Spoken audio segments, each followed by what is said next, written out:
Hi, I'm Holt. I'm Brittany Hartline. So we are from Step by Step Behavior Concepts, and we're both behavior analysts. I'm going to do most of the presentation, and Brittany's going to jump in. And then the next few presentations, Brittany's going to take over more heavily because zones of regulation, she's really an expert in and has spent a lot of time. And since she was a teacher, she did it in her classroom, so she's got a lot of different ideas. Super fun. I'm excited. So tonight is not just about zones of regulation. It's actually, the end is going to be an intro to it. The next two are going to be focused on it. But if you don't understand ABA and a lot of the principles behind it, it makes it much more difficult for you to understand zones of regulation and some of the more details. But we are going to give you several strategies to walk away with tonight that are in addition to the zones that you're going to get the next couple of trainings. And this isn't just for children with any kind of additional needs. This is for adults too. I did this parent training on the zones of regulation, and the parents were like, is this for my kid or is this for me? She's like, my husband and I need this. This is a great way for us to talk about how we're feeling. And then we actually do it with our staff. And so when our staff come in, we have a magnet board, and they'll go put their name in, what zone they're in. So it's for everything. So as we get into more details about it, like I said, those next couple of weeks, we're going to hit that pretty hard of different ways that you can adapt it to different situations and environments. So without further ado, what is ABA? Some of you may know, and some of you may not know. ABA is a bit of a younger field compared to speech and OT and PT, in that we're only from the 70s, you know.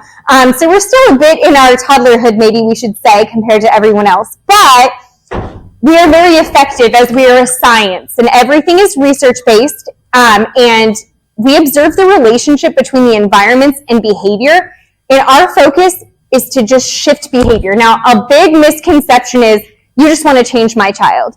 You want to take away everything that makes them them. No, we want to bring out the best in your child. We want to make them the best version of themselves. All of those wonderful characteristics that they have, we want to bring those to light. And some of those challenges that come with a chromosomal disorder are different things. We want to reduce those barriers. So it's not about changing your child. It's about changing those behaviors we don't want to see and increasing the ones we do want to see. Also, there is a meme on every page that I'm not going to address. It just gets you actually looking at the screen in case you get bored. But the basics of ABA is this 3-term contingencies. What you're going to hear us refer back to. You have your antecedent, your behavior, consequence. And so if you don't understand why behavior is occurring, it's very difficult to de-escalate that behavior. So what we look at as behavior analysts is the why behind why behavior occurs. And every behavior occurs for a reason.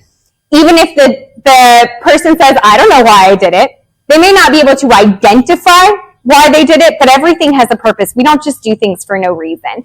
And so what we do is we look at, okay, what came before the antecedent, the context in which it occurred, the behavior, and then what what comes after the behavior. And so that's the consequence. There's another common misconception that the most important thing is what came before. But that's not actually the case. And the further we analyze that, the more you're going to see that that's not actually the case, that the consequence is what's really important, and the antecedent just gives us information. So what we want to do is determine the functional alternatives for the problem behavior. So once we understand why it's occurring, then we can match that with a better way to get the same result. So we're going to be focusing on behaviors in this presentation that need to be de-escalated. So those are the behaviors we want to reduce, and then we want to increase functional coping skills. So what prevents us from using these coping skills? It's important to understand there's 2 different parts to this. Is it a behavioral excess? So they know what to do. They've learned their coping skills. They have their strategies, but they're making a conscious decision not to do it. Or is it a skill deficit? They just need to be taught these skills. So if you put me in a room with, and you, really any science other than ABA and psychology, if you tried to teach me physics or rocket science, and you put me in a room, and you gave me a piece of paper with a whole bunch of formulas, I don't even know what's involved in science other than psychology, and you asked me to fill it out, I would just stare at you. Not because I'm being willfully defiant, I'm just really not good at math and science. You put a book in front of me, I'll read it, analyze it, and write you a 16-page paper, no problem. You give me that science, and I can't do it. I only went through basic science and swapped into ABA and got psychology science. Can't do it for you. And it's not because I'm being willful. I just don't know how. And understanding that with your child is going to be especially important. Do they have the skills and they're choosing not to use them? Or do they not have the skills and then we're punishing them for something we never taught them? Because that's the worst thing I can imagine, is punishing my child for something they don't know to do. Be like if you go to work and your boss fires you and that was never on your to-do list, right? For something you didn't even know how to do or was your responsibility. And so that's what we want to avoid by understanding our child's specific behaviors. Is do they know what they're supposed to do and they're not? Or do we need to teach them what to do in the first place? And the one thing to remember when the behavior is happening is don't try to analyze their behavior in that moment. Later on, we're going to talk about teaching them coping skills when they're not upset and angry. The most important thing to do is don't analyze, is this a deficit or is this an excess in that moment? Because then you're going to get frustrated. The child's going to feed off of that frustration, and it's just going to be a pile of mess. And we don't want that. But a lot of the times we want to, why are you doing this? What's going on? Like, how can I help you? And that's what we're here for, to teach the coping skills and work on the zones of regulation. So you have a tool to go, okay, all right, I do this, and here we are, right? So a lot of visuals you'll see tonight, and in the coming weeks, we'll have a lot of visuals for you guys as well. Right, definitely a great point. So behavioral excess, I just threw in a slide with a meme, really no other reason, because I thought it was really funny. And it was a good transition into, we're going to break it down. The next portion of this training is going to be broken down between behavioral excess versus skill deficit, because obviously we're going to respond differently in those situations. So as they already know. So we're assuming under this condition that they've already gone through the zones of regulation or have some sort of coping skill already. So as we get into this, let's go into this part with the understanding they already know. So how do you respond to a behavioral excess if they've been taught their coping skills but are choosing not to? Again, we have to understand why the behavior is occurring. This is where we get into that ABC that we were just talking about with the antecedent behavior and consequence. This is where the first step is to understand why. Then we have to manipulate the environment to set our kid up for success. And then we need to use some of those reinforcement strategies. And we're going to break all three of these down in the coming slides. So the first one, no, you were perfect. You nailed it. Excellent. You're doing really good reading my mind.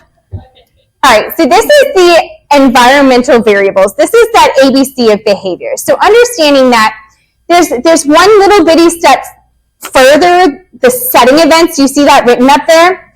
And I'm going to explain this to you, and I'm going to give you guys a few different examples. But a setting event is like a general state of being that makes behavior more likely. For me personally, that's a hunger monster. When I get hungry, I get mean. So I don't talk because I'm like, nope, if I say something, I go by the thumper rule. If you can't say something nice, don't say anything at all. And I know when I'm hungry, I can't say something nice. So I just don't talk. I'm not having naughty behaviors, right? It's just a general state of being for me. Now, the antecedent to my behavior is when my husband says, what do you want for dinner? I was fine. I wasn't temper tantruming. I was just sitting there quietly. And then he went and asked me what I wanted for dinner, and it's and then I have a full-blown, like, it pretty much looks identical to that. Full-blown just feed me meltdown. So that would be my B. That's my behavior, is a full-blown just feed me. And my hair goes everywhere, and in my mouth and in my face, because it's everywhere anyway. And then my consequence, my husband goes, okay, I'll decide. Heaven forbid he asks me to give him 3 suggestions, because then I'm probably really going to lose it. But that would be my consequence. He always reinforces it. He always gives it. He always knows he shouldn't have. Now, a different one with our kids, right, is maybe they're sick, and they're just laying around. But then we don't realize that they're sick yet because they do sometimes struggle to communicate with us. And we ask them to do their homework or get up and do the dishes or to make their bed. They weren't misbehaving. They just were feeling miserable. But then the second you ask them to do something, then we see the behaviors. And then the consequence would be on you. Are you going to let them out of it for that behavior? And then they learn next time all I have to do is whine, like Allie, all she has to do is throw a temper tantrum and her husband feeds her? I have learned that well. So that's why the consequence is really important. Because understanding that my husband, who some of you have met or been to trainings with us in the past, is that he tells jokes, lots of them, great sense of humor. Not great at weddings, though, hates them, and very uncomfortable in large groups of people. So he'll tell a joke. If nobody laughs at the joke, he may try it one more time at the next wedding, but it's very unlikely. Even if he's in the same situation again, he's probably not going to tell that joke because nobody laughed last time. And that's the best way to understand that the consequence is more important. He may be in the exact same situation. Where this gets a little tricky and where you have to be very much paying attention is sometimes behavior happens for multiple reasons, and sometimes the antecedent can confuse us. So almost always when kids misbehave during homework, it has nothing to do with avoiding the homework. It has everything to do with, I haven't seen mom and dad all day. Mom's cooking dinner, because that's when I ask my kids to do their homework. Inevitably, it's when I'm doing cooking dinner, and then I can't deal with it anyway. But it feels like a natural time. But it's not, because typically they'll misbehave, and what do? I have to stop what I'm doing, and I go sit down, and I help them with their homework. So oftentimes we think it's escape, but it's our attention that they wanted. Because if I sat down and started that homework with my kids, at least this is my house, if I sit down and I'm like, hey, we're going to do it together, and I do shots of whipped cream as a reward in my house for finishing your homework, you get a small shot because I can control how much whipped cream goes in their mouth. And it's very effective for my foodie. But if I start that way, I almost never have behaviors during homework. So it's understanding these as we go into it, setting your kid up for success. We're going to repeat that over and over again. Are you setting them up, or are you being proactive, or are you being reactive? Anything to add to that one? Oh, okay, I nailed that one. Okay. All right. So this is where we come into the antecedent manipulation. Let's all talk about what my husband has done to set me up for success. He carries Fiber One bars in his bag. Or not in his bag, he doesn't have like a Merce, but like in his car, or he sticks them in my bag. I'll find them in my backpack. He'll stick little snacks all around me so that I don't get hungry, so he doesn't have to deal with my temper tantrums. And that is setting me up for success, and also him avoiding my temper tantrums. But it's very smart. That is an antecedent manipulation to help both of us, really. So that's a really good one. If your kid gets real mean when they're hungry, make sure you know when they're hungry and give them snacks. And you could do healthy snacks. Very wise decision to do healthy snacks when they're hungry, because they're more motivated to eat them. But one of the other great things, and this is a list, there are so many more antecedent manipulations out there. I actually just did an entire training with Wesley Christian Academy in Claremont on just antecedent manipulations for an hour and a half. There are so many that you can do, but I just took some of them because this is focused on de-escalation and avoiding some of those behaviors that occur when they're frustrated or upset. So one of them is priming. A lot of behaviors can be transition related. And sometimes it's just the movement itself. Sometimes it's that they don't want to stop doing something they're enjoying. One of the things that's important with priming isn't just, I'm setting a timer and you're done. If you took my phone and you were like, oh, hey, can I see that? I just want to put my phone number in. I'd be like, great. If they were like, hey, can I have your phone? I'd be like, well, for how long? What do you need it for? Like, I am not on social media. I am not super attached to my phone, but we are humans, and those phones are like our lifeline. If you don't give me, like, I'll give it back in 5 minutes, I just need to check something, I'm probably going to be like, are they going to give it back? Are they going to, like, be like, somebody in New York, take my picture and run? Like, is that phone walking away? What's happening to the phone? And it's the same thing with our kids. Oftentimes, if we take something and we don't tell them when they're going to get it back and it matters to them, that's going to trigger them because they are children, and sometimes even adults can't reason through, I am going to get that back, just there's an unknown time factor here. It's like to them it's gone forever. And this is typically developing children, to children with any kind of additional needs, to adults. If you don't know when you're going to get something back, it can be very difficult to lose it. So priming is a great example of if you take something from your kid, give them a time frame of when they're going to get it back and give them a warning. And it's the same thing with transitions, right? We're going to go do this activity and then it's going to take us about 15 minutes and then you can go back to your video game. My son always asks, how long do I need to clean my room? Well, it's clean. I can't give you a time. But we just started setting, like, we take 15-minute breaks from whatever we're doing as a family, go clean and come back. And then in 15 minutes, we'll go clean and come back. So, like, that's helped my kids understand it's got an end time. And so priming can be used for those aversive things, too, like cleaning or doing their homework. Okay, you have to do your homework for 10 minutes, but I need good minutes. I'm going to pause it if you don't give me good minutes. And then we'll take a break and we'll go do something fun. Come back to it later. Right? That's setting them up for success so they understand when their breaks are going to occur, when they understand that they are going to get the fun things back. Increasing their engagement level. This is really hard for working parents. This is really hard for parents who work from home, especially when the kids don't understand, but you're home. Why are you working? My kids struggle with that because I work from home a lot.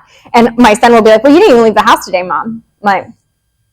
You do not know what I did today. Because while I was typing and on a phone call, I did the dishes, I did the laundry, I didn't know. They don't know because they're kids and they don't care, frankly. But then I'm tired when they get home. But on the nights that I go play soccer with my son or I sit down and do art with my daughter, it's a much more productive night for my family. I have a lot less sass from my kids because they're really enjoying me and they want to be around me and I'm building my relationship with them. I'm not going to lie to you. There are nights where I'm like, take my phone. I don't even need it back. I'm so tired. Just go watch, right? We're all parents. We're all guilty of doing that. And that's okay, right?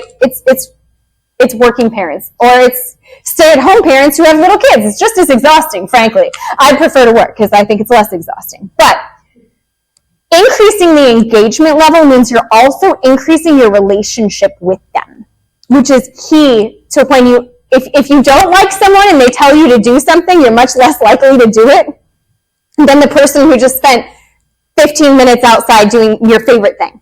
You're much more likely to do it for that person. So increasing that can really help. Also, remember idle hands at the devil's workshop or whatever? Like, if you leave them alone too long and the house gets quiet, you know something bad is happening. My daughter painted her feet and her best friend's feet, and then they walked on our patio when it got quiet once because they wanted to leave lasting footprints forever. And it did. So, idle hands, not great. Developing those healthy interpersonal relationships, which I just touched on, again, the more time you spend with your child also, the more you're going to understand how to de-escalate them and what their passions are and how to approach them. Increase the structure in the environment. This is a really big one that parents struggle with because they feel like, oh, they've had structure all day. They don't need it anymore. Without remembering that boundaries mean love. And they have to know who's in control because if they feel like you're not in control, they're going to fight you for control because somebody got to be in control. Or they're going to constantly be stressed that their environment is chaos because chaos does actually stress us out. And even if it's not chaos, even if it's just no structure, like that can be stressful for kids. They actually crave that. Just like we crave that. We want a certain level of organization and scheduling in our lives. The more chaotic and the more changes I have in my schedule, the more I like start rocking in my chair, right? And it's the same thing for them. They want predictability in their life. So understanding that oftentimes we think, okay, they're misbehaving. I'm just going to give them space and we're not going to do anything tonight. We're going to have no structure. Well, now, if every night you do the same thing and tonight it's just a free-for-all, that's pretty confusing. It'd be like you coming into work and your boss being like, I don't have anything for you, but you got to be productive. You'd be like, how? So you don't want to do that. You want to give them structure. Weighted choices is a really good one, especially if you have someone in your life who likes control. So under those functions of behavior, we talk about that access, right? They want access to control. And we're on antecedents right now, so I'm not going to just jump into those consequences super heavy, but understanding if a child, and I know with Down syndrome to a certain extent, you do see like some of that stubbornness and digging their heels in, right? Just seems to be like the chromosome that was addressed, right? So weighted choices are really important with someone who wants control because it makes them think they have it. So the weighted choice isn't, do you want to do your homework or not? Well, that's not weighted. No, it's, do you want to do your homework now or in 5 minutes? Both ways the homework gets done. Do you want to do your homework for 5 minutes or 10 minutes? Both ways the homework gets done. Do you want to sit and calm down in this chair, or would you like some space in your room to calm down? Both of them involve calming down. Do you want to take deep breaths, or do you want to scream in a pillow? Not a huge fan of the screaming one, but it's an option if they're a screamer. So understanding that we can tie this not just into their life, but into their coping skills. When they need to calm down, you don't need to say, you need to take a deep breath. Oftentimes, then they're going to want to do the opposite. And they're going to be like, and they're going to like hyperventilate on you, right? Versus if you're like, would you like to take a deep breath or would you like a hug? Because sometimes compression works really well, right? And if you offer them those choices, how are they going to, you can't start an argument if you're giving them choice. It's very hard to start an argument that way. So understanding that that's how weighted choices can be used here. Weighted choices just really helps give them a sense of control without letting them out of it, with still getting the result that you need. You can do this so many different ways, right? I'll say, do you want 1 shot of whipped cream or 2? Because this is a really hard page, right? I can still give her the same amount of whipped cream because I control how much goes in her mouth and she doesn't know, right? It's just a way to cleverly work with our control kids. Set up the environment to avoid triggers. This doesn't mean walk on eggshells, to be clear. This means Jordan knows that my trigger is my hunger monster and asking me. So then he'll say, here are 3 things. If you don't want to pick, that's okay. I'll pick for you. Okay, that is both giving me weighted choices, letting me choose, but also setting me up to avoid my trigger, which is what do you want for dinner? He knows that's my trigger, that very phrase, and triggers me every time. So he doesn't say it that way anymore. Or he sets the environment up by giving me snacks. Both of those avoid my trigger. Do I ultimately need to learn how to control my behavior? Yes, but as long as he doesn't say that, I can great at controlling my behavior whenever I'm hungry. Really just don't make me make a decision. And I think it's physiologically impossible. I swear it's a blood sugar thing. But it is really to set it up so that we aren't just triggering them on purpose. If you know your kid is sick, don't ask them to go clean their bedroom. Do you want to clean your bedroom? But also, one of the other things that we sometimes forget as parents, some people are sociopaths and they do the laundry without music or TV. And I think those people are crazy. But I only fold the laundry while watching TV or like listening to music or a book on tape. I don't just fold the laundry. I cleaned the house for like 11 hours the other day. It was bad, admittedly. So it took a while. But I listened to music literally all day. I never stopped listening to something I enjoyed to make it less miserable. It's miserable. But I made it less so. Oftentimes we're like, go clean your room because I said so. Without realizing that when you clean your room or clean your house or do those tasks, you find ways. Maybe you call a friend and you talk to them while you're cleaning. I do that sometimes because I can't sit still. But we all have ways to make horribly boring, monotonous tasks in our life better. But sometimes we forget to do that for our children. So one of those ways that I set up the environment to avoid a trigger in my house was on Black Friday. Alexas were super cheap. Guess what my kids got in their stocking? They got a $20 Alexa in their bedrooms. Nobody bothers me anymore about cleaning their rooms because they just jam out to Alexa and listen to music and they have a great time. They even have their own little playlist for it. And that set it up so I didn't have to fight them anymore. But it's also just making something boring less boring because life should be fun, not just because they're children, but because they're humans, and our lives should be fun. So that is sort of, when we say set up the environment, again, I'm not like, walk on eggshells if you know this one word triggers them saying bye. We had a family who was like, we never say bye to him because every time we say bye, he has a meltdown. I was like, well, we're not going to do that anymore. Like, it's not that you can't say bye. We just then turned bye into a really fun thing. We would play hide and seek, and every time we went to hide, we'd be like, bye, I'm going to go hide. And we just desensitized him to it and helped him understand it wasn't a bad word and we could use it different ways. So it's not that we walked on eggshells, we just did it differently. We set up the environment to avoid triggering them. So maybe that's what I should have said, avoid triggering, not just triggers, because you don't necessarily want to just avoid the triggers. But I hope that all makes sense. We can go into that in more detail if you guys have questions at the end. Use reinforcement to ensure strategies are being utilized. Okay, anytime we want a new skill, you gotta reinforce it, right? You gotta tell people what they're doing right. If you worked at a job and you never knew what you were doing right and what you were doing wrong, it would be a little frustrating. You would never know what you needed to do more of or what your boss wanted you to do. And it's the same thing. I love my job. I love our company. I love the people I work with. But if I win the lottery, I'm hiring a replacement for myself. First thing I'm doing. Not going to do it anymore. Maybe I will be a good person and I will transition it. Not just going to quit on a dime. But I'm sure not working anymore. Because why do I go to work? As much as I love what I do and I do get reinforcement for it, money is really necessary to live. Gotta have that, right? We don't do things in our life without reinforcement. I can break that down so much further if I need to, but I'm not going to today. The point is that we need to use that with our kids. We need to show them what we want more of when they're doing the right thing. Especially as adults and children are coming and learning, a lot of what we do is redirection. We don't want to just redirect our kids all day long. That would be like someone following you around and being like, you're not doing that right. Maybe try it this way. I don't really like how you're doing it. That's not very good. If you redirected, someone followed you around and redirected you all day long, you would just shut down. You would feel like a failure all the time. And if someone who's a mom of a little girl with ADHD, she feels like a failure 90% of the time.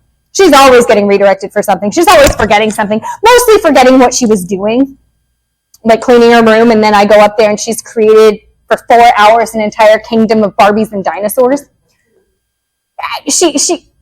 A lot of what she does, she just needs me to remind her, like, oh, you did so good cleaning your room last time. Let's make sure that the kingdom goes away when we're done with it. Not come up and be like, oh my gosh, again?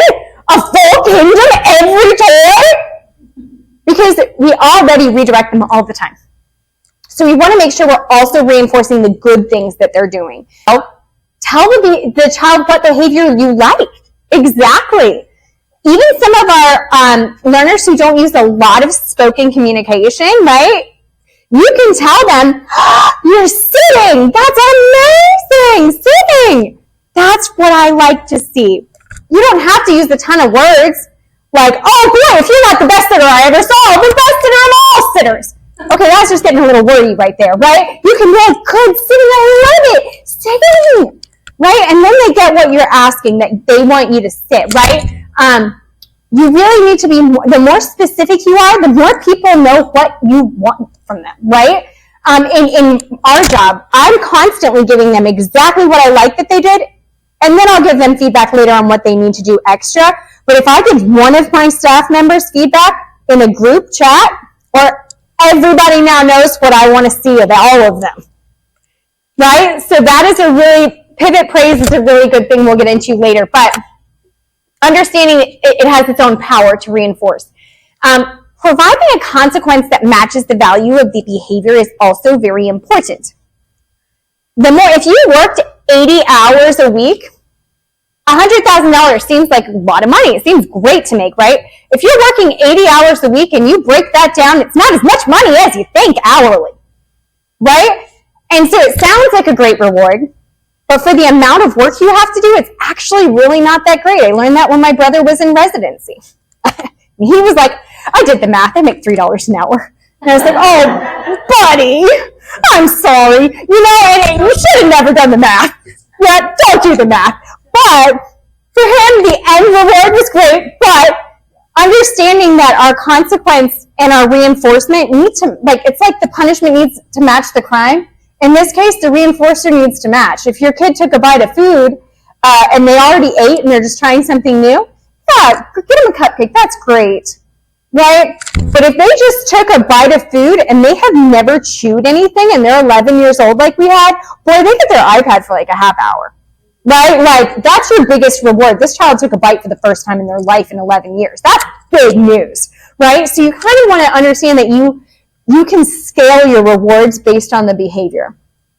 But also understanding that just because you think it's a reinforcer for your child does not mean it's a reinforcer for your child. There are things that I will mow the lawn for a cold beer because for whatever reason it goes great. I won't do it for a cold Dr. Pepper. It doesn't hit me the same, right? Do I love Dr. Pepper? Will I get it when I go to Mexican every time? But I won't mow the lawn for it. So understanding that there are things that we like and we enjoy, but that does not mean they're a reinforcer. And sometimes if they don't like it enough and you try to tie a behavior to it, they're like, no, I'm good. I don't need that reinforcer. And understanding that your children might not be the same. Now, my kid's Harper is a tech kid and wants to do tech. Aria is an artist and wants to color. If I was like, Aria, you can have iPad time for this, she would be like, I'm good. I'm going to go play outside. I'm going to go color. She's not going to do it. But if I gave tech to Harper, he's always going to be like, yes, ma'am. If I get bonus phone time, I'm all in. Versus like Aria just would be like, I lost my phone 2 years ago, Mom. Like, not real reinforcing, she doesn't have one. So, it's going to be different for individuals, and it's going to, sometimes it shifts too. Sometimes we forget our kids' preferences shift, especially in the world they're growing up in where they have access to so much more than we did. Maybe today it's Peppa, and tomorrow it's, and as they grow up, it changes on you quick. But then maybe tomorrow it's, YouTube Shorts. You don't really know what it's going to shift to. And if we keep trying to use the same thing without realizing that their preferences shifted, it won't work as well. And again, I mentioned this twice, be specific when you're giving praise. If you're just like, good job, they're like, well, I was breathing and also sitting and also laughing. Which one of those was good? We want to be very specific so they know. Lots of different types of reinforcement. A lot of times people just think of food. But honestly, one of the most powerful ones that I do with my kids is a bonus bedtime book. Or I'll read them a second story. And for them, when mommy works a lot, that is a super powerful motivator. Or like one of our kids will get to pick like the game at family night. Right? So you can use all kinds of things. Now, if your kid's older, you can make it last sometimes, right? And it can be, okay, we're going to go to a movie on Friday night, provided every day you go to work and you do what you're supposed to.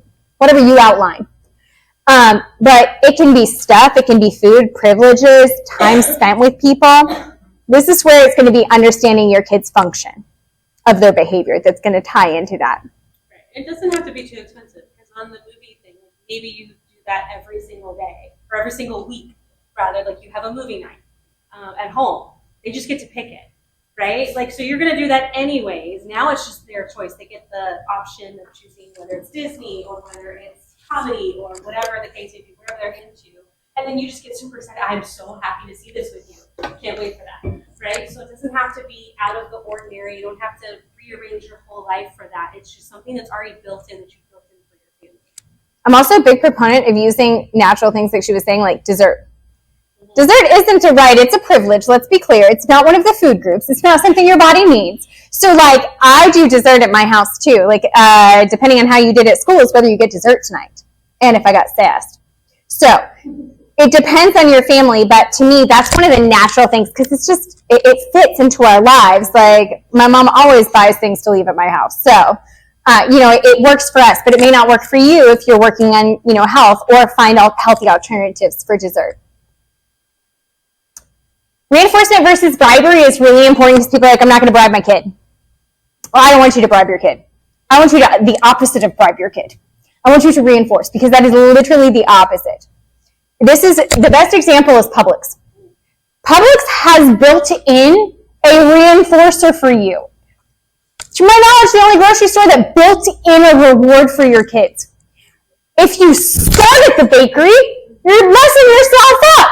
What you're supposed to do is start the other way and end at the bakery. And you say, when we go in, you're going to stay with mom, and you're going to go through the store, and you're going to sit nicely if they're still in the cart. Otherwise, it's walk nicely and hold onto the cart if you have my children who want to touch everything. And that's the rule. When we get around, then you may have the cookie at the end as long as I don't have to talk to you 3 times, whatever your rule is. Not a big fan of that because I don't want to let my kids mess up 3 times. But it's up to you. Whatever you want to do. But if you set them up for success that way, that's an antecedent. You're setting a contingency. If you go nicely, then you get a cookie. Now the problem is, if you get the cookie first, they have no reason to be good. The other problem that you often see is the kid on the floor, screaming and crying, throwing a tantrum, and the parent goes, just get up and I'll get the cookie. That right there is bribery. The naughty behavior is happening, and then they get the reinforcer. What did you just teach them? Because to be clear, we're always teaching our children something in every interaction. We always teach them something. We're either teaching them to do the good choice and get the cookie, like reinforcement, or to do the bad choice and get the cookie, which is bribery. Because the cookie wasn't on the table until I threw myself on the ground. That's the first time I've heard of a cookie. Tell me more. Right? And that's what happens with bribery. Oftentimes we forget to set them up for success, and then it comes down to this moment of, I'm desperate, I'm embarrassed, people are watching, what do? I'm going to try leaving them. Oh no, that didn't work. They called my bluff. I got to the whole other side of the store and now they're calling me over the lost, So if you set them up for success, it's reinforcement. So just remember the difference. Never bribe your kid. Reinforcement is not bribery. And sometimes too, like what we've done in the past is my kids will hand back the cookie and then want the free fruit, because in our county we have free fruit on the little stand. I don't know if you guys have that here. And so he'll want the banana. It's like, great, but we're still going to go through and you're going to do the things that I asked you to do. You're going to stand by, like our rules are stand by mommy or daddy, have walking feet, quiet mouths. We don't have to be silent the whole time, but at least a quiet voice, right? But he's almost 4 and he's super hyper and he's super lovable, but he's super hyper. I get it. So he's not going to last the entire store. And what happens when you get there and I've lost it midway through, I'm in aisle 20 and I'm supposed to get to 24 and I only have 4 aisles left to go.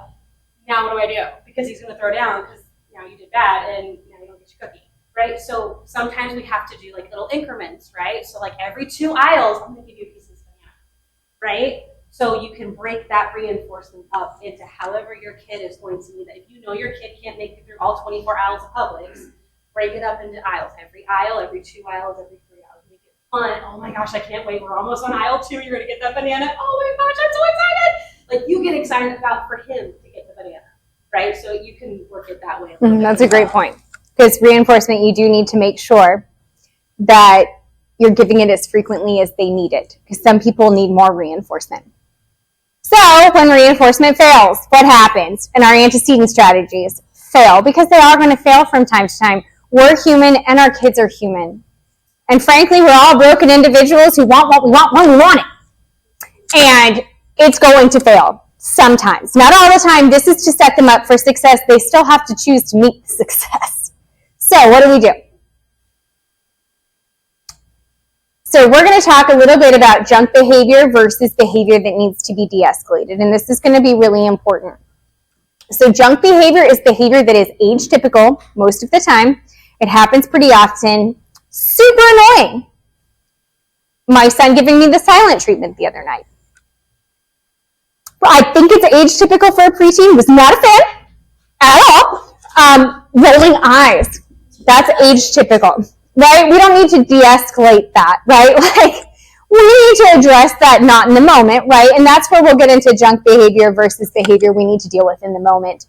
But junk behavior doesn't hurt anybody. It's not causing harm to them. It's mostly just as parents annoying. We really just don't like it. As humans, they don't need it. So, moving into this, we de-escalate behaviors that could be potentially harmful or are just disruptive to your family. And so when we come into this, we want to think about our kids' behaviors, and then we're going to think about the why. So I'm going to take you back real quick to those 4 functions. The nice thing about behaviors, they only happen for 4 reasons. Attention, escape or avoidance, denied access to something you want, or to gain access to something you want, or an automatic function. I've been drinking this water nonstop because I'm super thirsty because I had too much coffee and not enough water today, right? Automatic function.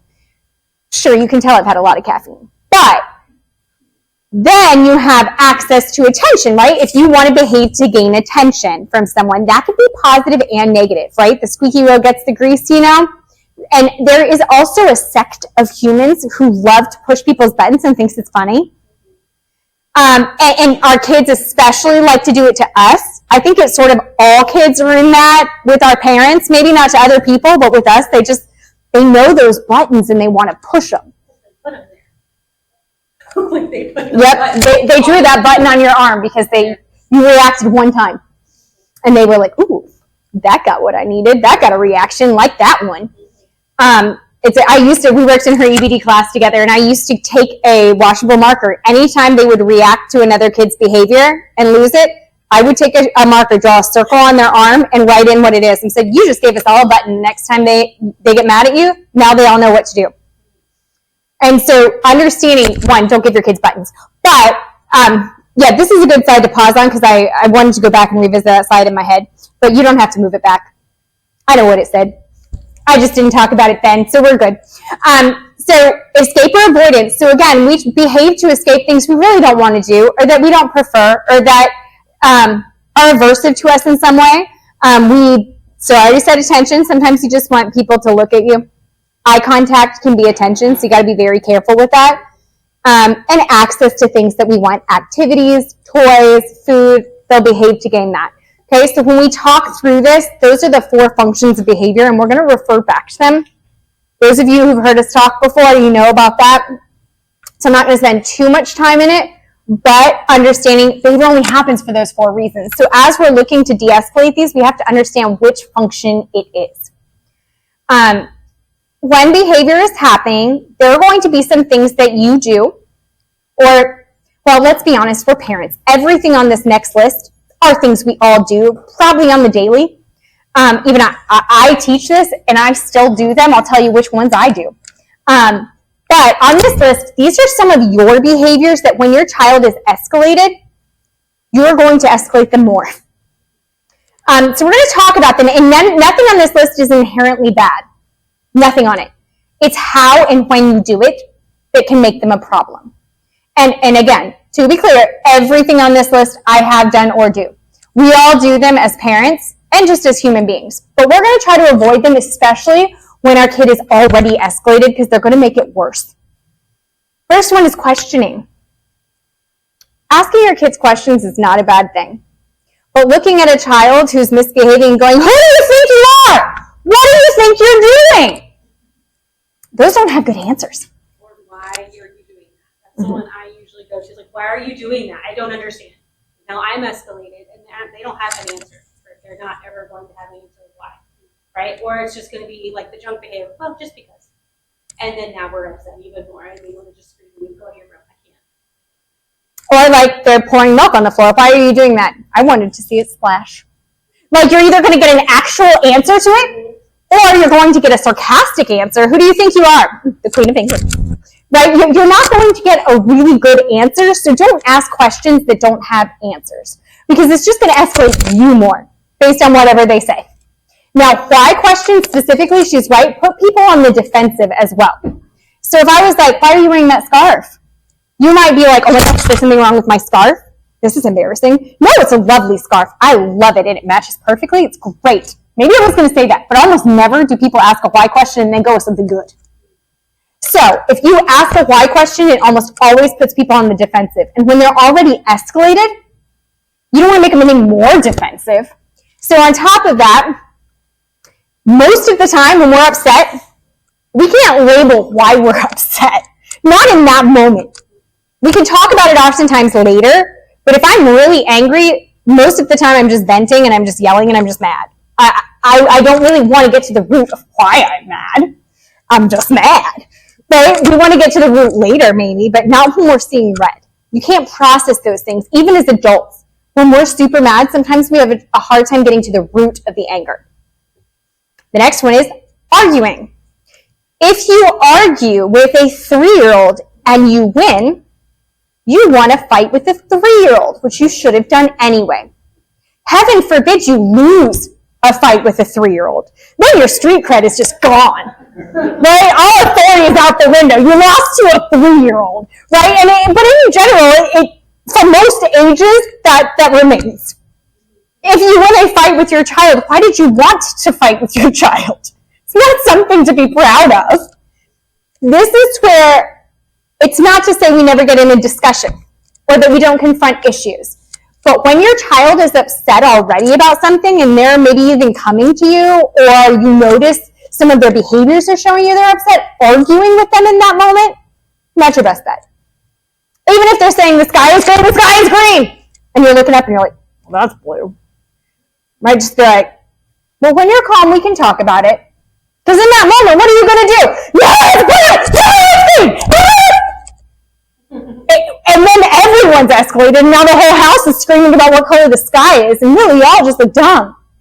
So, just don't get in the argument. That's where those weighted choices come in, and where take a minute and we'll talk about it later. You don't have to engage everybody right then. Even if you don't agree with what they're saying, there's a time and a place. Sarcasm and teasing.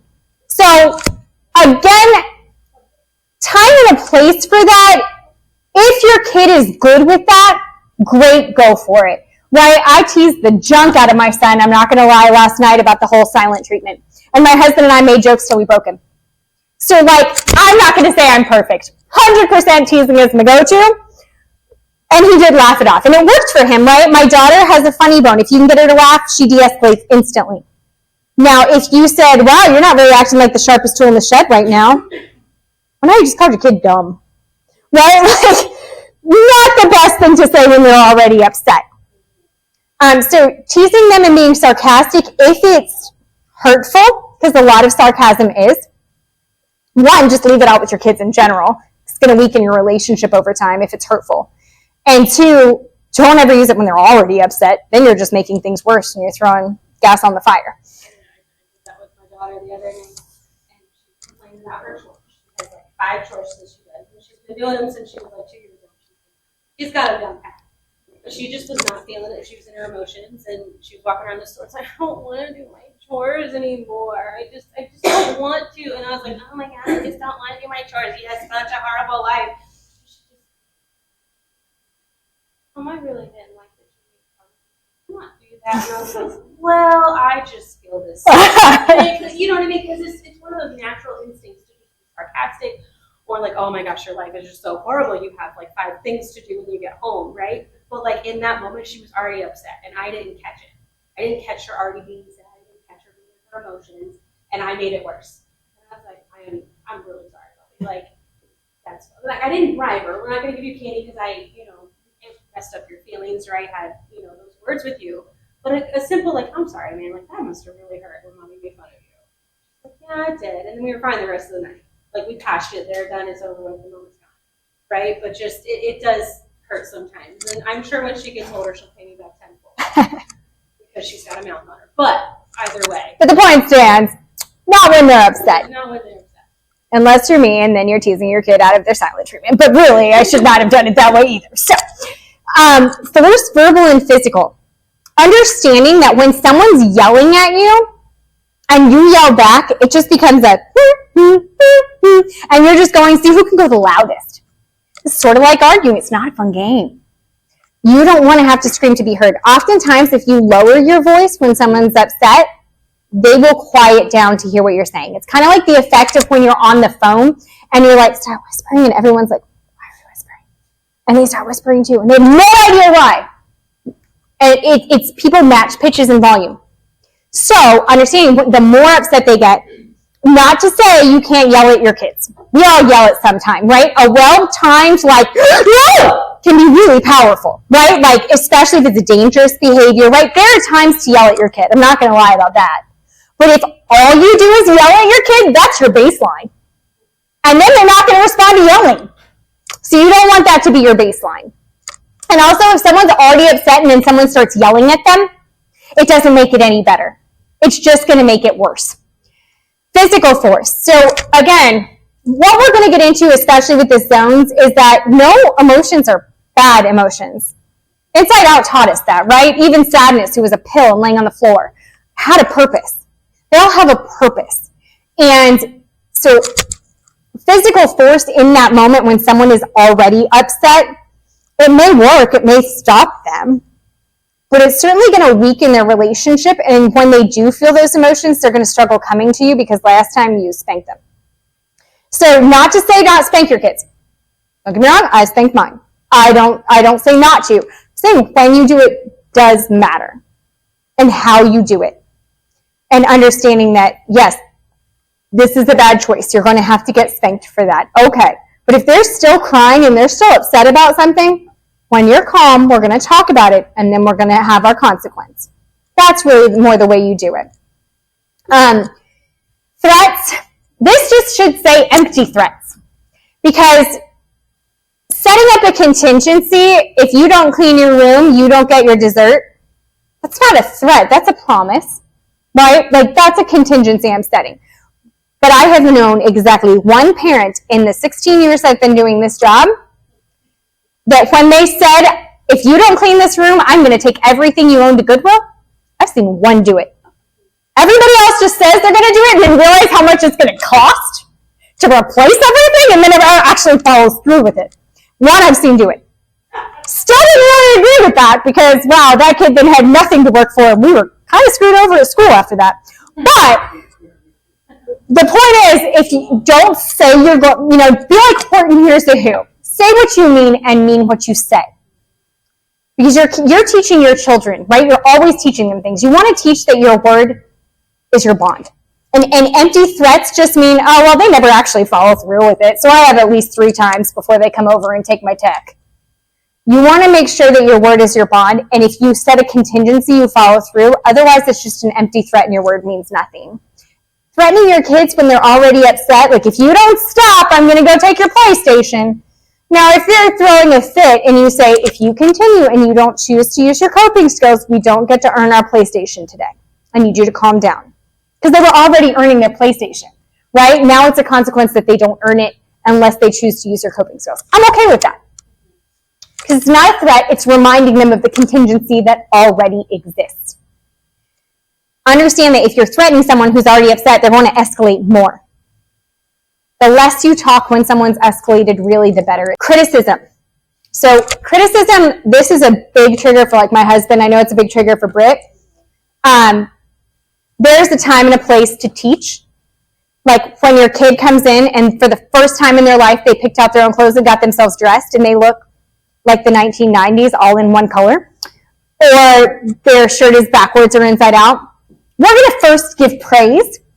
And then we're going to throw a backup outfit into our car and accidentally spill on them. Why we go, no, let's teach you what matches. Let's look at this outfit. And I'm just kidding about the spilling. But the point is, when they've finally done something right like that, that's huge in their lives, if you criticize how they did it, they're much less likely to want to try those things or do those things in the future. And if you're criticizing someone, it also falls under that trigger list. Criticism triggers a lot of us. The way I have a hunger monster trigger, if someone criticizes my husband and doesn't go about it the right way and communicate with him, he's going to be triggered and he's going to shut down and he can't talk to you. And he's got to process what you said, right? It really, criticism shuts people down. And when someone's already upset, you don't want to make that worse.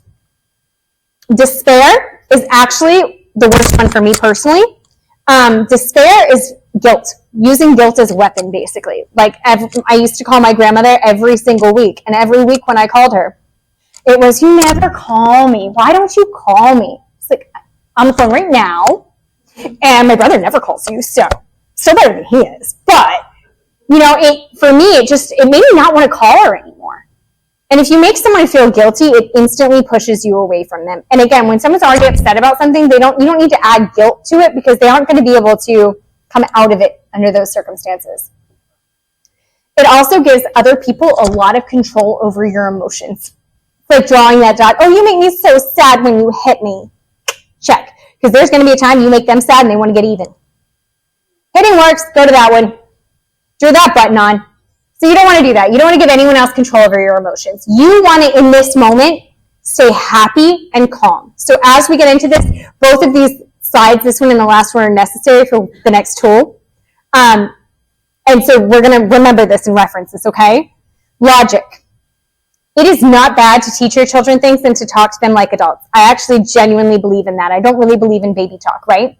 Keep it simple for a younger learner who's got less speech, but as your kid matures, it's okay to have more adult conversations. Now, what you don't want to do is become the teacher in Charlie Brown. Wah, wah, wah, wah.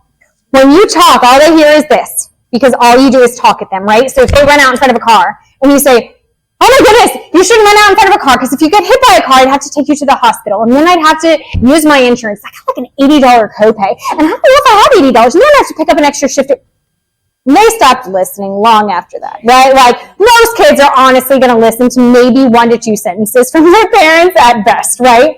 Keep it short and simple in those moments when they're escalated.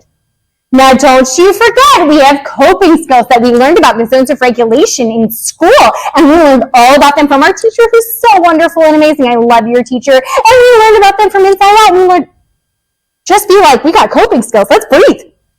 Like, when they're already upset, number 1, they're not hearing you.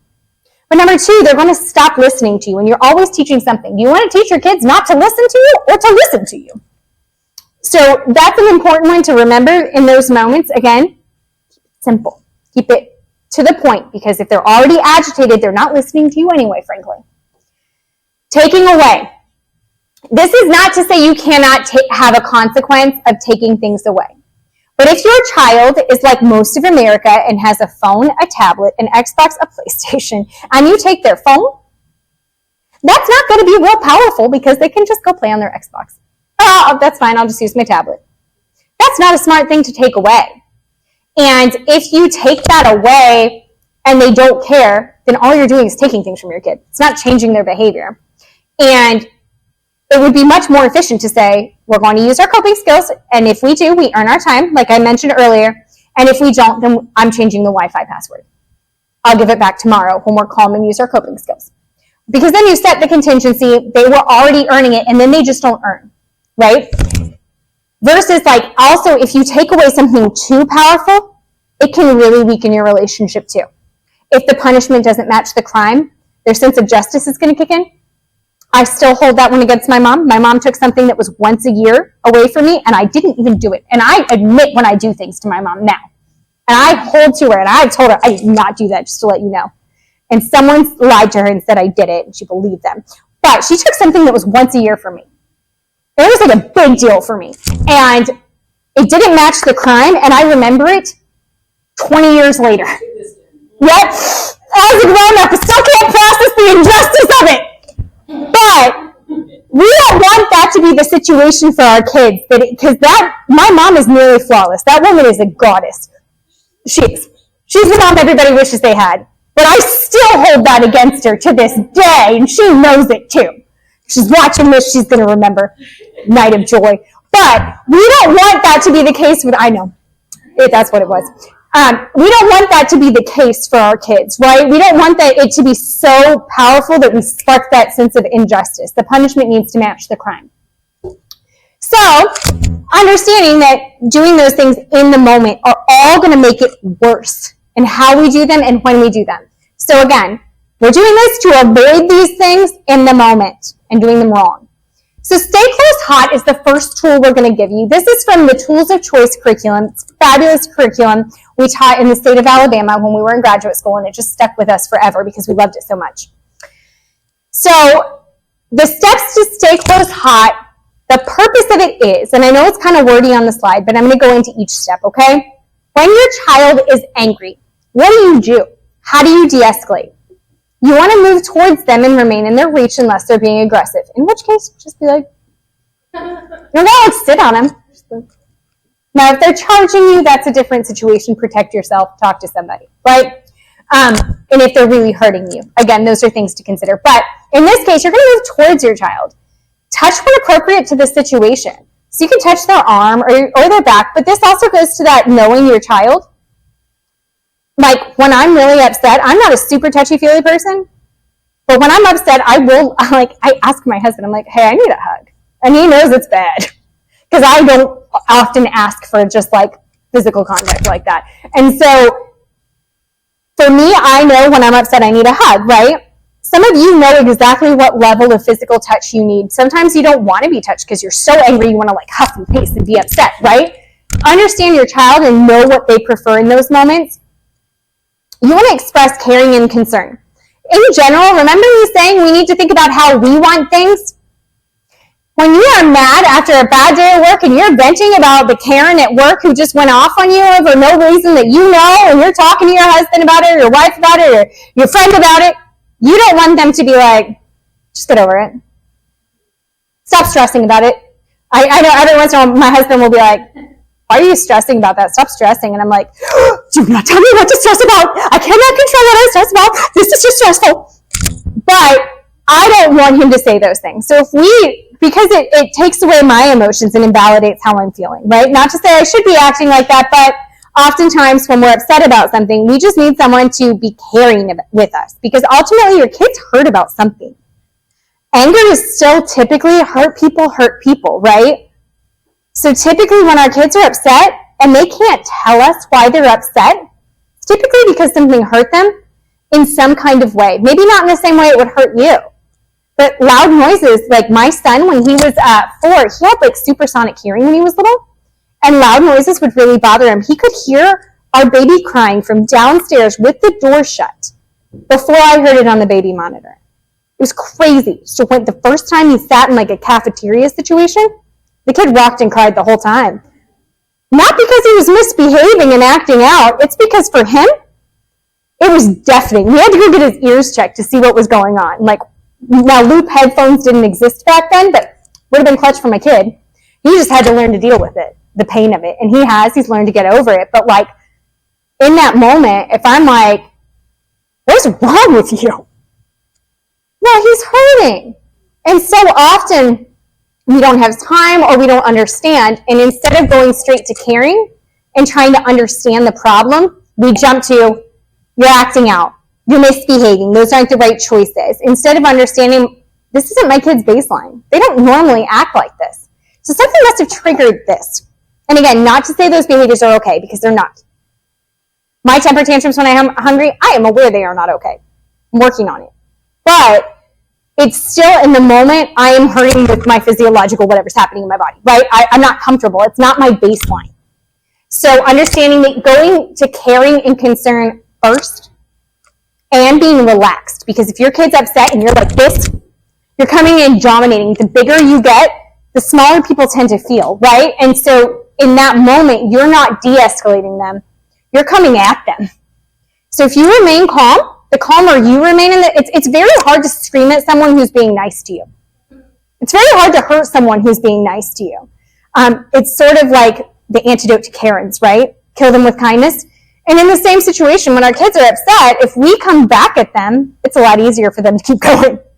But if we respond with caring and concern and trying to understand them, oftentimes it will just instantly start to de-escalate them, because they feel like you're safe, that they can then calm down and tell you what's wrong because you're not getting mad at them in that moment. Ask open-ended questions. Now, some of this might be more for the parents at the front of the room. I know your kids are older, so there's open-ended questions. At first, you might need to, for your littles, just ask yes/no questions at first. Are you okay? Are you hurt? Because ultimately, when our kids are crying, the first question should be, are you hurt?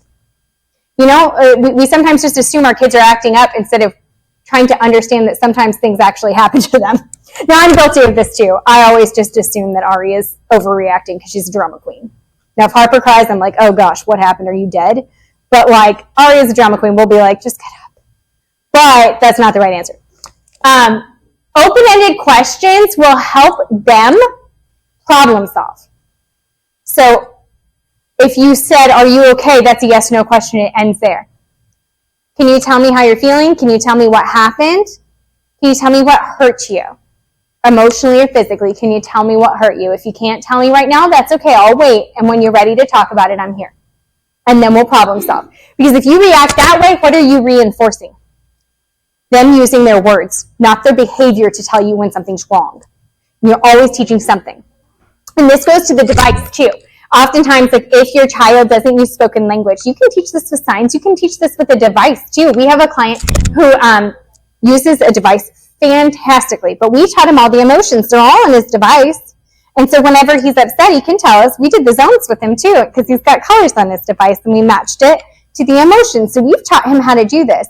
And he can tell us when he's upset. And he can navigate through it pretty well. And you can have like a folder that's all just common triggers for your kid. I'm hungry. Someone stepped on me. I'm hurt. Where does it hurt? Like for him, we have a whole body part section, and hurt or sick, right? So he can tell us hurt foot. Maybe he can't say, somebody stepped on my toe today, but he can say hurt foot. Now I need to look at his foot, right? So this kind of goes for all levels, in understanding that asking those open-ended questions are important. Again, yes, no is fine for littles as they're learning. Listen while they're talking and talk less. You don't want to problem solve or justify for them, because you want to give them a new, fresh perspective and de-escalate them. If they're talking about how Sally mean to me today, and you're like, oh, that witch. I don't like Sally either. Nobody, like, they're going to go to school and be like, that witch. Right?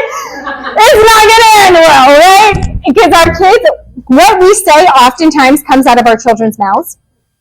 I don't know if any of you have heard yourself come out of your kid's mouth. Not super fun if it's not in a good way. But you want to make sure in that moment you are modeling how to de-escalate and problem solve, because you're always teaching something. So how are you problem solving when you're upset? Don't just justify it. Sometimes at first you may have to give them choices to problem solve. Oh no, she was mean? What could we do? Could we write her a card? Could we tell the teacher? Could we tell her, that hurts my feelings? What would you like to try? Because it hurts my feelings too when people are mean to me. Now that's a little bit more wordy from some of the older kids, right? For the little kids, you might just need to say, oh no, they hurt you. We'll make sure next time we say hurt when they do that to us, right? You may have to keep it simple. They may not have the words. You're always teaching something. So make sure in those moments you're teaching them how to deal with aversive situations and people, instead of just justifying it, because then they're not learning anything if you just justify it. But they're also not learning anything if you solve it for them. So with our olders, you may be able to talk them through the problem-solving process. Oh, that's a bad problem. Can we think of ways to fix it? You can use like Wreck-It Ralph and Felix Fix It, right? From Wreck-It Ralph is a great movie to do that from. Let's be Felix Fix It. I'm so sorry that it got broken and that you were hurting. How can we Felix Fix It? Let's think about ways. Like you can do it on kids' levels to help problem solve, but if you always do it for them, they are dependent on you to fix the problem. We don't want that. But again, listen, oftentimes we try to relate to our kids and they don't care. Like, oh, when I was little, that happened to me too. 90% of the time, it feels like one-upping. Right? That whole, well, when I was a kid, I had to walk both ways in the snow 5 miles, right? And you're like, Mom. Now my kids will look at me and they'll be like, I get you didn't have computers when you were a kid, Mom. You don't have to keep reminding me. Right? Like, so often then we try to relate to them, but in doing so, we're either invalidating what they're feeling, because we're like, everybody feels that way, or we're not just invalidating what they're feeling, we're taking over the situation with our stuff, and not just listening to them talk. It's a human thing to do, we all do it, because you're probably just trying to relate to them, but oftentimes it goes the other way. That is a beautiful dress. I love it. What a pretty color. All right. Then use empathy statements, because when we're upset, we want people to just understand how we're feeling. That's going to be the most important thing, right? Oh man, I am so sorry. That must feel really bad, or you must be really sad about that. I would be sad about that too. Can we think of a way to make ourselves happier, to feel differently? So really genuinely trying to connect with them and explain because sometimes they also need to be told the emotion they're feeling, especially at the beginning, when they're first learning the zones or their emotions or a kind of curriculum. They need an introduction and they need help labeling those emotions. Frankly, sometimes as adults, we need help. Sad, mad, frustrated. Some of those sub-emotions, man, they get thrown in there. Anxiety, that's what was great about Inside Out too. It threw some extra ones at us. So to help them understand, okay, this feels like anxiety. You're telling yourself some lies right there. Not that you have to go in too much depth. Inside Out's a great resource for that, to help them understand some more complex emotions, but you might have to help them process through those.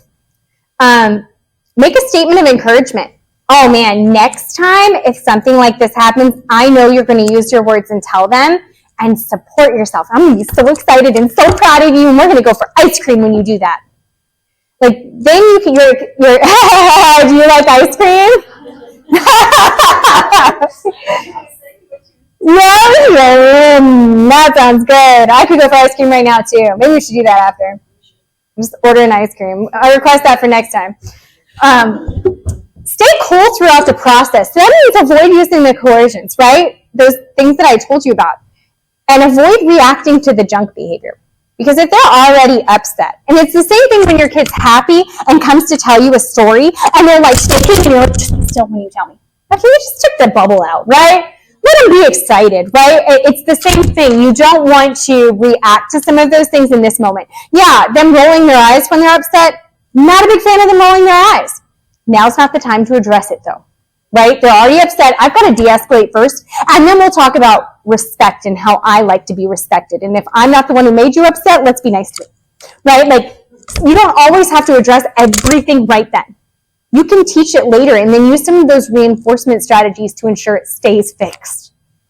You don't have to teach when they're upset. It's not going to end well. If they're already mad, they're not going to want to lecture on eye rolling. They're not going to hear you, and again, you're going to go, wah, wah, wah. So, there was one more that I missed, and I don't have my glasses on. I accidentally swapped glasses with my son today when I packed my glasses, so doing my best here, guys. Redirect to calming and problem solving in those replacement behaviors. So we're going to go over in a couple slides some of those replacement behaviors that you're going to see, right, that we could do that are different, but you are going to want to redirect to those calming strategies once they're starting to be heard. All right, if it's a skill deficit, how do we teach some of these things, right? So we know, okay, they know what their skills are, they know their emotions, but they're not using them. We already addressed that. How do we teach these to begin with? And now we're transitioning into some of the zones and different things, right? What do we teach to avoid any of these behaviors? Teaching emotions and understanding them. That's always step one. If they don't even know how to say they're mad, we got to teach them what the word mad means and how to process what that feels like in our body. Mad feels differently to me than it does to you guys. For me, I get really hot and my blood boils.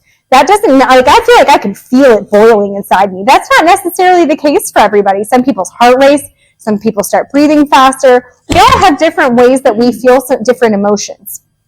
So talking through those ways with your kid and helping them understand those various emotions. And helping them identify triggers. Oh, it seems like this specific thing really makes you upset. How can we avoid this thing? Helping them start to figure those out and find those antecedent strategies for themselves is the end goal, right? That a lot of adults don't even have. But we want them to start practicing this young so that by the time they are adults, they have these strategies and they know what their triggers are and they know, all right, when I'm in a room with over 10 people, I'm going to get overstimulated and I just slip in one earbud and listen to some music while I'm in that room, right? Those are things that they can learn and some strategies they can use, but they have to know what their triggers are first or they don't know how to avoid them. Identifying their go-to behavior when they're upset and matching it. So for me, I don't stand still well. This has taken a lot out of me to stand still for you guys. I have a lot of energy. I never stop moving. And so for me, when I'm upset, physical exercise is what helps me. I go running or swimming or hit something. Jiu-jitsu was the best thing that ever happened to me back when I was doing it. I had to take a break from it because we moved, but man, it was good. It really got that for me. That physical is necessary when I'm upset. That's how I get it out. Now, we have this one kid who's like the best deep breather I've ever seen. Because people always want to say, take your deep breath. Okay, that doesn't work for everybody. If you told me to take a deep breath, I would be taking a deep breath while I was moving. I'll take a deep breath outside while I'm running. Come back and talk to you later. Right? Like, I can't do that. Now, one of the best ones, if you have a kid who runs away, teach them to excuse themselves to the restroom. Because one day when they have a job, if someone's making them mad, they can say, I need a break to go to the bathroom, and go be mad in there. No one's going to notice. Great strategy for people who try to leave situations or run. What you want to understand is if they're a biter, that's what they're going to go to. So if you tell them to take deep breaths, they're not getting that physical input. But if you keep something in their bag that they can bite when they're upset, they can excuse themselves to the bathroom and go right away where no one sees it. right? But they're not biting you. They're not biting anybody else, and they're not biting in front. Because I'm a big proponent of like, it's fine to do these things, some of these lesser known strategies, or maybe ones that you don't see everybody do. But where you do them does matter. So when you're upset, if you need to do something that's not like deep breathing, it is good to teach them to go into a different environment. Be like, excuse me, I'll be right back. I'd like to talk to you about that. Go, do whatever you need to do, and then come back is actually a very healthy way to handle the situation, as long as they know to excuse themselves appropriately and respectfully. So you want to find that you're matching, because if they're screaming, yeah, deep breathing might help a little bit, but sometimes the only thing that works for screamers is a screaming pillow, and they can keep that in their locker at work. Excuse yourself to take your break early, ask your boss, go scream in your pillow in the locker room where no one's going to hear it because it's muffled, and then go back out. As long as you don't just be like, I'm just bringing someone up at Publix. Excuse me, you're being a Karen. Hey, thanks for waiting. Not a good idea, right? Where you do your coping skills do matter. So, but if you don't match it to what their natural instincts are and what they need, they're much less likely to do it. We can go to the next one. Also, how you teach it matters. What type of learner? This slide, actually, I did it for the Christian school, my presentation 2 weeks ago, and it actually really changed things for me, because most of the time we just think of visual or auditory, maybe some kinesthetic, right? A lot of these up here we don't necessarily think about. One of them that's really good for our clients that we did, the way he did his coping skills best was to teach the other kids in his class. I'm going to show you some examples from the STAR curriculum, but one of them is a bubble to go to teach deep breathing to younger kids. Actually, it works for me too, because I think it's funny because I like balloons, but I'm a child. So what he would do is, once let's do the balloon, and he'd do it with them. And they all learned from it, and he got very good at using that. Very good. And he got to where he could use it without anyone telling him to, because he taught everybody. And then the whole class, anytime someone got upset, they'd all go and help the person through it. And it was really cute, but he learned through teaching other people, which was really cool. I'd never really thought about that. Some people can learn, like some people do their best work when they're stressed, yours truly, but most people need to learn when they're not stressed, right? When they're calm, especially with coping skills. Now, I'm not going to suggest anyone's a stress learner in coping skills, but unless it's an emergency. But I would say with coping skills, you do not want to teach it when they're already upset. When we are upset, we can't learn anything new. Our brain is one track. This is what made me mad. I haven't de-escalated. I'm not ready to learn something. We cannot learn something new. So you don't really want to teach when they're stressed. You want to teach when they're calm. Having them write it out. Let's draw a picture of mad, happy. Some of our learners are all different. Sometimes they want to write it out or draw a picture of what made them feel that way. And that's a really effective strategy a lot of therapists use too. Visual learners, we have up the STAR curriculum we're going to go over in a few minutes. We actually have that up in a lot of our classrooms to remind the kids. Sometimes you need to be reminded with a visual, because if mom talks to me, I then freak out. But if mom just hands me we use this with one of our clients too. It's a calming board. We hand it to her when she's upset. She looks at all of her choices. She's got the one that, so they're like just a plain sheet of paper and then this choice board, and they're all Velcroed on her choice board, little kind of little squares, and it has the word, so it's a bit, for textual, and then it's also a picture. And one of our employees decided to pick out pictures that she was really like. So like in the movie Big Red or something, like she's like really mad, but she takes a deep breath and she goes down. So she picked a picture of that. One of our other clients needs to go take a walk, and he likes Mario, so it's Mario and Peach, they're walking, right? So like visual things that are appealing to them. Oh, I want to do that. I want to walk like Mario. And they just take it off, they hand it to us, or they put it on top of the board, and like, that's what it is. Right? There's no speaking involved. They're not dependent on our verbal prompts to pick one out or how to do it, right? We've already kind of worked on those while we're not mad, and say, oh, let's go take a walk like Mario, or let's breathe like Red, or whatever the case may be.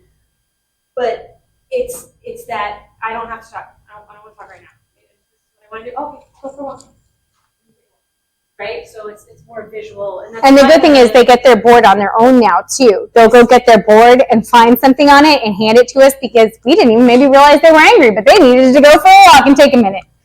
So appropriate because they're asking, and then we're reinforcing asking for a walk instead of throwing out. So remember, you're always teaching something. So that's a really great, the visual is really great. There are different types of coping skills.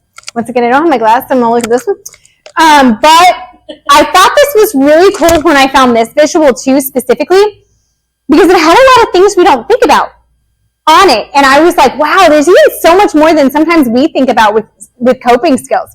Like I said, we get so focused on deep breathing and forget that there are so many others. So it's really cool. Something to touch, like a stuffed animal or a stress ball. A lot of kids are sensory and like rubbing. I know some teachers will put like the soft side of Velcro, or occasionally they'll have a kid who's totally different with the hard side. And that's just strange to me, but they like it because it's like, feels funny on their fingers. And that will calm them because they'll just sit there and rub it. So some kids who are sensory, if you know your kid, you know your kid, and maybe they're sensory, maybe they're visual, and they need to look at things that make them happy. Music can calm people down pretty quickly if they're into music. That works for a lot of learners. And then smelling things. Like think about in our house how calm we are sometimes when we light candles, right? There are so many different ways because think about your calming moment when you go take a bath. You have music on, you light candles around, you got bubbles. You're really hitting all the senses. And sometimes we forget that we could do that. Okay, I'm going to turn on some calming music and we're going to calm down. And when we're done, then we'll talk, okay? Those are things that you can do. Distraction. So this is really good. Okay, do you want to go do something on our list of fun things to do? And then when we're calm, we can talk about it? Great, right? Those are things that you can do. The opposite action, right? So if you're mad, thinking of something funny can be very effective, right? It can, because sometimes we calm our bodies down, but not our brain. And we're not actually over it, even though we're calm. It's still like on repeat in our head. Like when you go in the shower and you just keep playing that conversation or what you should have said over and over again. Sometimes we then have to get our brains off that moment. And so even if they are de-escalated, you may need to say, do you want to watch something funny? Do you want to like do something with me that's fun so we can get our mind off of it? Those are things we oftentimes don't think to do because we do them a lot as adults. We'll watch something funny or we'll go watch a show or read something to get our mind off whatever's bothering us. But oftentimes we forget that they're probably still thinking about whatever bothered them too. So this is just a list of really cool ideas that I found online. I'm not going to act like I made it. I just really found it very cool. So think outside the box too. That's the point of this. Think outside the box and be creative. You don't want to just hem yourself in and say, I'm going to teach this one way. So many different ways. Once again, when to teach. You cannot teach when someone's upset. I like to do it first thing in the morning. And in the classrooms, when we go over this, we like to do it at circle time or something. Sometime when they're already calm, they haven't escalated yet, and start off that way. Hey, remember, if you get upset today, take your deep breaths. Or if you get upset today, just let me know and I can turn on some music for you. And that way they're reminded of their coping skills. When to prompt. Okay, this is a big one. I'm going to try to go fast, run out of time. But when the child first starts to become agitated. Once someone's already throwing stuff, you done lost them. They're in red. They see red. They don't even... sometimes they don't even see you. They're definitely not hearing you. So if you need to prompt those coping skills, you want to do it at the first sign of agitation. You want to watch for precursors. And you can try still when they're seeing red, but probably when they're seeing red and they're that angry, the best thing to do is be quiet and wait it out. And let it ride, because now it's gone too far and you can't get it back. But we can go on to precursors real quick. Actions that happen before more severe behaviors. Yelling, grunting, clenching their fists, protective body language. A lot of times it's anything that's not the baseline, basically, right? If your kid's open and happy most of the time and you start to see their shoulders hunch or their head go down, those can be signs that something's wrong, right? You have to really watch your child's body language. More physical agitation, like I was saying, a lot of abrupt movements, those kinds of things. Heavy breathing, so not deep breathing, which is appropriate, but like huffy breathing. I think Drake means it's too late. We had this kid, and it's the funniest thing I've ever seen to this day. I mean, it wasn't necessarily funny when I was in it, but he would say Drake. I have no idea where this came from. Drake was a popular singer at the time. I don't know if he still is because I live under a rock, But at the time, he was popular. So I don't know how this tied into this kid's head. If he said Drake, everybody hit the floor. It was like a drive-by when you hear the pop. He would say Drake, and we just all went like this, because we knew he was punching the closest thing to him. Now, Drake, he was going red. Like, his precursor did not give us, only gave us enough warning to duck. So we didn't have enough time to, like, de-escalate it when he said Drake. So you want to look for the behavior that happens before Drake. But Drake can also be super helpful information to have, keep you from getting punched in the face. So, for us, that's an important thing. This is the STAR curriculum. So this is where we get into, like, what are some good ones? I love the STAR curriculum because this is actually a printout, and we print it out and we put it in the classrooms. This is what I was talking about.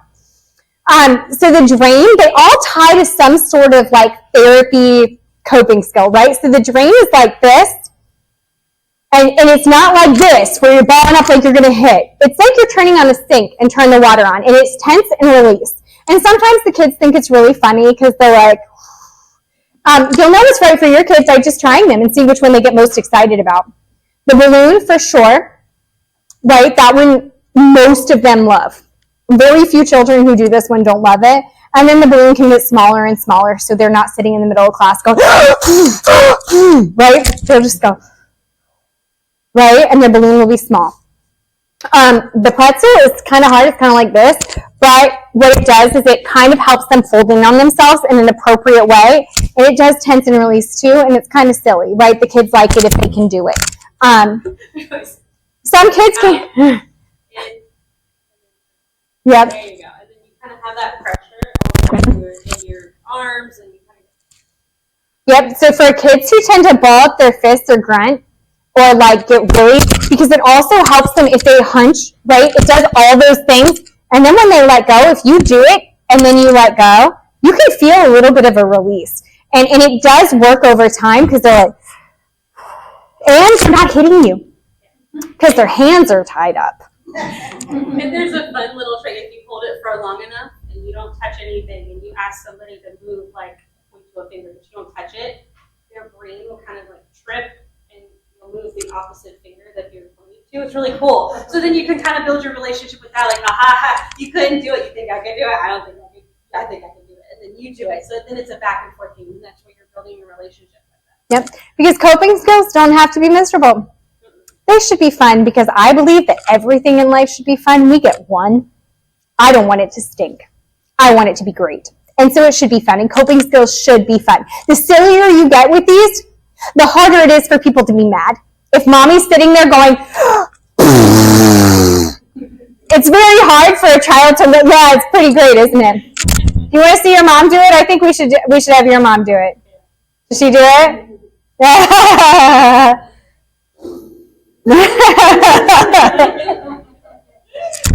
It's very hard to be serious in those moments. So then the zones of regulation, well, how does this fit in? One, go back to the STAR until we start the extra training and do zones. Zones takes a lot more than one night. That's why we're not doing it tonight, because it's an actual curriculum. But it teaches emotional regulation and coping skills. But it doesn't just teach mad, sad. It puts them in these colors, which is nice because it also ties in with Inside Out. So it's great because then kids who've seen the movie can process through it and it helps, right? But blue isn't just sadness. A lot of your physiological responses are similar when you're sad, tired, bored.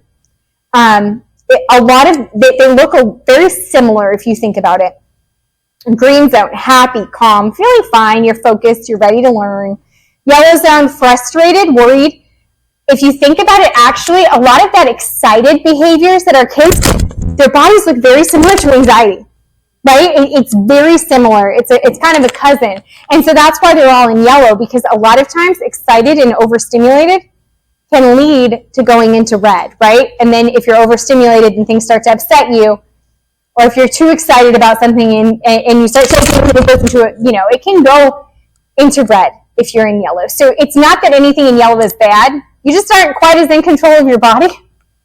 And so what the curriculum teaches, and Brittany's going to go into I know we don't have a ton of time left, but a little bit more about the curriculum. But what it really teaches is not one of those zones is bad. We experience all of those zones every day, most of the time. We'll slip in and out of these zones. But what it does is it gives you a way to move between the zones so you don't get stuck in a zone. And so you know how to get yourself out of it. And processing through those zones and the different emotions that are related, and it gives you a way to talk to your kid and your teacher to talk to your kid about those emotions. You can go to the next slide. All right, go ahead. All right, so what is special about the zones of regulation? You kind of seen in the last slide that it blue first, and then green, and then yellow, and then red. And that's for purpose, right? So we usually teach blue. Everyone gets sick. Everyone feels tired. And it usually, like she said, physiologically looks the same way. When we're blue, we're not really ready. We're not going to be there. We're moving slowly, right? And then green, you're ready to go. Yellow, you're a little hyper, but you're not exactly in the red. And then we get into red, and we get all kinds of frustration and madness, right? But it uses common language so that you can discuss it with your child, right? Like most of our children, we know the colors, and it's one of the first things we teach colors so they can say, oh, that's a pretty blue flower you see there, right? I love the sky. It's a little pink this morning, right? So we usually teach colors, so that's a good gateway into teaching the zones, right? But then you have to tack on the emotion with it, right? You can't just have red and then you walk up to your teacher and say, I feel red, and they're like, great, is that what you want to be called today? Like, is that what you like persona? What are we doing? Right? So we have to tack on the words with the colors. It's simple for children to understand and for everyone to relate to. Like she said, this isn't just for our kiddos. This isn't just for, toddlers or, young adults. Like, it's for everyone. She said earlier that we use this in our company. We have a big old poster board, and they have all the zones of regulation, and we have a little whiteboard. And us as employees, we come in and we write where we're at in that zone, right? So one of our employees wrote yellow, and she just wanted to be left alone. She didn't say anything, but her name is under yellow. I am excited, or I am frustrated. I'm a little anxious right now, and she wanted to be talked to. But then people are like, hey, how you doing? Like, what's going on? You kind of look quiet. And then she quickly went from yellow to red. She erased it. I'm in red now. Thank you so much. Right? So she knew how to articulate what she was feeling, but everyone else just avoided it.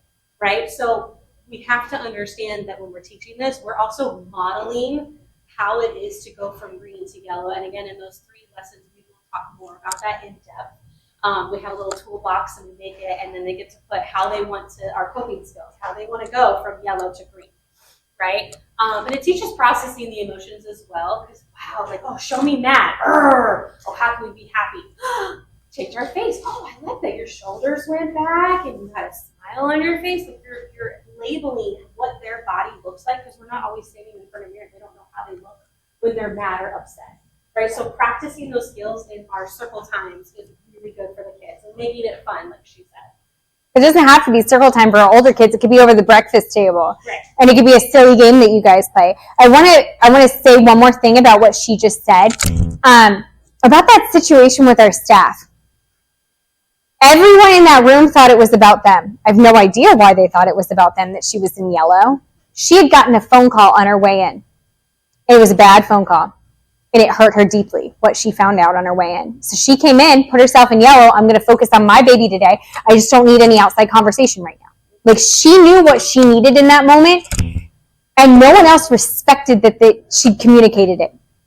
And they wanted her to talk about it right then. That's what put her in red, is she knew if she talked about it, she'd break down and couldn't focus on her client, who is her world and her job. And she told me, I'm sorry that I told them that they needed to stop talking to me right now, but they were not respecting what color I was in, and I used your strategies. And I was like, you did. And so then I had to go talk to everybody else. When someone says that they need a minute, you don't bother them about it. But it wasn't about them. And so often when our kids are upset, we feel like it's about us. So rarely is it about us. It's typically something else that happened. Or it's not that they're mad at us, they're mad that they don't have the TV anymore. Right? It's so rarely, I don't like my mom, I'm mad at my mom or dad, right? But we internalize it and think it's about us, which is what happened in that situation. They all thought it was about them. When it comes to emotion, you got to leave yourself out of it. It's not always about you. Hard to process that sometimes as parents. So what to expect in the in-depth training? We're going to get into the language of our zones of regulation. We're going to teach you guys a way to process and how to teach them how to process their emotions while they're going through that. Because like she said, it's not about us. And often we take, when they're showing their emotions to us, even when my husband shows his emotion to me, I'm like, oh my gosh, something wrong. Oh, I forgot this. And then I start going, I was like, wait. It's not about me. He's mad about work. Like, he's upset about a machine he tried to fix, and it has nothing to do with me, right? And it's hard to step back and see that. And the same way with our kiddos, right? We're also going to teach you, like I said, about the toolbox. It's going to be one of our takeaways is like the little toolbox, and they can carry it around. We usually let our kiddos color it. It's theirs. And in that toolbox, they know, okay, I'm in yellow. How can I get to green? Or I'm in blue. How can I get to green? Or how can I get to yellow? Like, I'm a little excited. So like she said, you don't have to always be going to green. Sometimes you go from red and then you're in yellow. Okay, we're doing good. We're satisfying that that era of our lives, right? So we're going to be talking about the toolbox and resources and materials to teach the curriculum. And that's why we are doing it in a 3-part series, because it's a lot. It's a lot to take in. But the last slide is, if all else fails, remember a hug goes a long way. I tell our staff, ABA has a reputation historically of being a little cold. Because, they'll say, oh, it's attention seeking. We're not going to give attention. In my book, if I don't know for sure that it's attention seeking, I will always respond with, you need a hug first. Because when I am most upset, that's what I need first. And if our child is upset about something, responding with love first is always the answer. So even before we go into this in-depth training, love is always the answer first. No matter how they're coming at you responding with love in that moment is always going to make it better. It's never going to make it worse. So if all else fails in de-escalation, try a hug. And if that, we're also going to teach them that we're going to use the steps to stay close hot.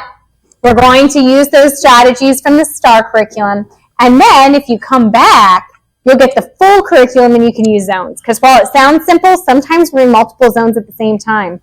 So if you come back, like I said, that's what you're going to get, a very in-depth training. This was just kind of an exposure to how to teach coping skills. So if you have any questions, let us know.